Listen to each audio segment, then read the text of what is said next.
performs. But the power just isn't there, and it's not like he's like he's got like a 270 batting average. His OPS is under 800, I believe now. Like those are just not. That's not good enough, especially with the contract. And now, well, I would see. Here's where I would separate those two. Once you're playing, the contract doesn't mean anything. The team is built. You are who you are. That contract technically doesn't launch until next year anyway. Right. Now I don't care about him matching the contract. I care about him performing for his team now because they're in a position to win. So you don't need to justify the contract. You got to justify your leadership role because your team needs you more than ever. But that's why I'd look at the second half and be like, well, what's sustainable? Maybe some of the Clements and Bargers start to slow down and your best player starts to heat up, and that kind of makes up the difference. Like even Bichette, like it's been fine.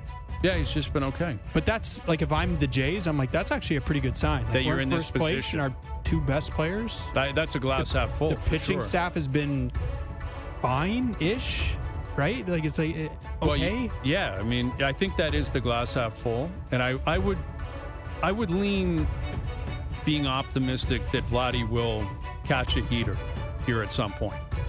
And the question is, will it happen in September? But I don't agree with you. The contract is going to loom over everything. It just will. It's a $500 million contract. Yeah. But listen, you're connected to your number. Like, that's the reality of pro sports, is that you're connected to it. But I guess what I'm saying is, you know, like if you're fulfilling the contract, quote unquote, individually, but the team's going to win 70 games, what does that do for any fan? Hey, it's great that Rodgers got their money worth because he's playing like a $500 million guy. If you're a fan, the importance is the win column. Like, are you going to win and be competitive? So now I don't care if he's making $5 or $500 million. If you're going to hit second or third in the lineup and play every day, you better perform because you need to help take advantage of a great situation right now. Right. If the season proceeds like this for him and it's just the same in the second half and they fall out. And they fall off, then it's go time for Vladdy. Yes. Then it's like, and I think he should be thanking his teammates, maybe the rest of the division. Like, thanks for putting me in a position where I can come out of the All-Star break launching. And he's going to have to do that at some point. They're going to need him because you're right. Like, Barger's been great. Clement's been really good recently. You know, Eric Lauer has given them quality performances, you know. It's like if I asked you who is the best starting pitcher and who's the best position player so far, who do you think they are? Well, the amazing thing is if you look at the three constants in the rotation, they're all the exact same. Yeah. Like, just like, it's okay. Yeah, like Barrios is the best ERA, but they've all pitched within 2 innings of each other, or 6 innings of each other, I believe. They all have a similar, like, whip. They all have, I think two of them have given up 12 home runs. The other one's given up 11. Like, it's almost impossible to distinguish between the three. Like, Gausman, Barrios, and Bassett, they're all the same guy. And they've been good. None of them have been great, but they're good, and you know they're going to pitch every 5th day. Mm-hmm. But you're right. I guess Barrios has been their best starter. Springer? I think it's going to be George. And Springer's one of the other 4 questions that have come up.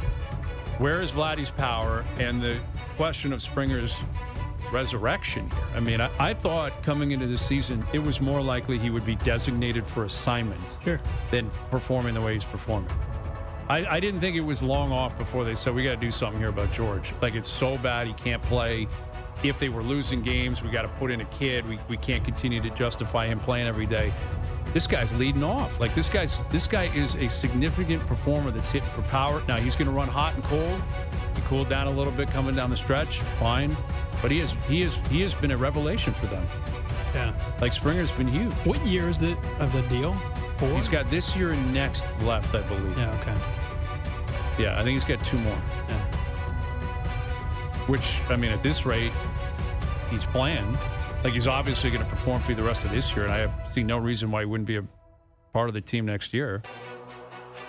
Like, to his credit, man, it's been a great story. And like, the other stuff that hasn't happened is, like, everybody significant they got in the offseason has just been, like, kind of not That's impactful. the amazing thing. Like, it's crazy. Santander like, has done nothing. You, their best players have been just okay, and everybody they got in the offseason who was, like, important hasn't really done anything. Yeah.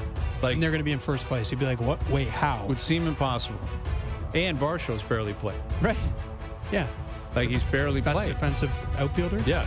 And hits for pop and gives you some power, and he hasn't played. He hasn't been available. Like, Santander, the pressure's coming for him. Sure. But that's another glass half full.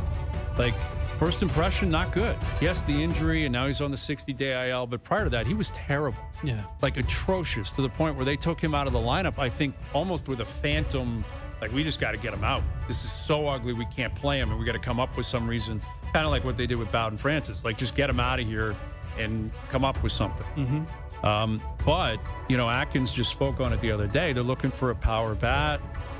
There he is, a switch hitter who can hit for power. Like, there's your trade deadline acquisition. Ideally, Yeah. Scherzer has been healthy and pitching. You know, we'll see what comes of that the rest of the way. Jimenez, his bat is as bad as it was in Cleveland. Basically a black hole at the plate. Yeah. They've got nothing out of him. It's Crazy. wild. Yeah. It's almost difficult to explain. Yet they're, you know, again, they're you look at the running or the hitting production, way better across the board. Yeah. They hit for average. They get on base pretty well. They're, you know, clutch hitting, which has been such a concern in the past. And Barter's been good. Springer's been good. Kirk's been great. Alejandro Kirk's been great. New contract. Yeah, and he's paying it off. But that's why I think about the trade deadline, and I hate this thing in hockey where they talk about own rentals. It drives me nuts because I just think it's like spin by the GMs to not do it. It's like, we got this guy. But why would you trade, especially if you're a really good team, why would you trade the guy even if he is an expiring contract? Right. But so rental. the front office of the Jays could actually be like, maybe we just actually have own rentals, and it's actually like not the stupidest, Well, lamest. it's not. It's a Sort of. reasonable explanation. The question is, will it land with the marketplace? And is it actually No, smart business? it won't land. It won't land, but is it actually smart? Like, how much of your chips should go into the middle here if you're Ross Atkins and Mark Shapiro? Because that's, I think, the third of the five questions that keep coming up. What are they going to do between now and the trade deadline? Because they don't, by all accounts, have a great farm system. No. Like, they gotta, you know, 3 or 4 guys with value. They drafted a kid last night. Clearly, they're not going to flip him. I like that handle, Great. JoJo Parker. Yeah, it's a great name. Great handle.